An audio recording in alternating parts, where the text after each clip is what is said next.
पिछले एपिसोड में हमने देखा कि माहिद को पता चल जाता है कि सहर के वालिद के साथ असल में क्या हुआ था और किस तरह परवेज बेग ने सहर और उसकी वालदा पर जुल्म किए थे। ये सच सामने आते ही माहिद का गुस्सा फूट पड़ता है और वो परवेज बेग को मारना शुरू कर देता है। सहर की वालदा भी अपना सालों का बदला लेती है। इस सब के बाद माहिद सहर और उसकी वालदा को अपने घर ले आता है, लेकिन यहीं से कहानी एक नया तूफान लेकर आती है। न्यू एपिसोड में हम देखेंगे कि माहिद की पुप्पो उस पर बहुत गुस्सा करेगी और कहेगी, तुमने सहर को तलाक दिया था, फिर आज उसे इस घर में किस हक से लाए हो? क्या तुम अपने असूल भूल गए? माहिद खामोशी से सब सुनेगा, लेकिन फिर पूरी हिम्मत के साथ जवाब देगा, मैंने सहर के साथ नाइंसाफी की थी, अब मैं उसे अकेला नहीं छोड़ूंगा।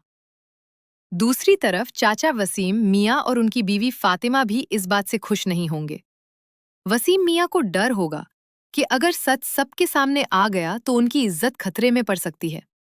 नजीमा भी सहर को देखकर जलान और नफरत से भर जाएगी और घर वालों के सामने सहर को जलील करने की कोशिश करेगी।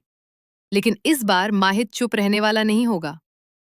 जब नजीमा सहर पर इल्जाम लगाएगी, माहिद सबके सामने उसका साथ देगा और कहेगा, बस अब कोई सहर के खिलाफ एक लफ्ज नहीं बोलेगा। ये सुनकर सब हैरान रह जाएंगे, मगर ट्विस्ट यहीं खत्म नहीं होता। वसीम मियाँ चुपके से एक नया प्लान बनाएंगे ताकि माहिद और सहर को फिर से अलग किया जा सके। फातिमा भी पुप्पो के कान भरने की कोशिश करेगी कि सहर की वजह से घर का सुकून खत्म हो रहा है।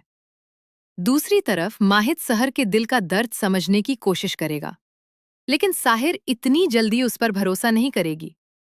अब देखना ये होगा कि क्या माहिद सबके सामने साहिर का साथ दे पाएगा? क्या वसीम मियाँ का नया प्लान कामयाब होगा? क्या सहर माहिद को माफ करेगी या फिर हमेशा के लिए दूर चली जाएगी? अगला एपिसोड इमोशंस, ड्रामा और शॉकिंग ट्विस्ट से भरपूर होगा।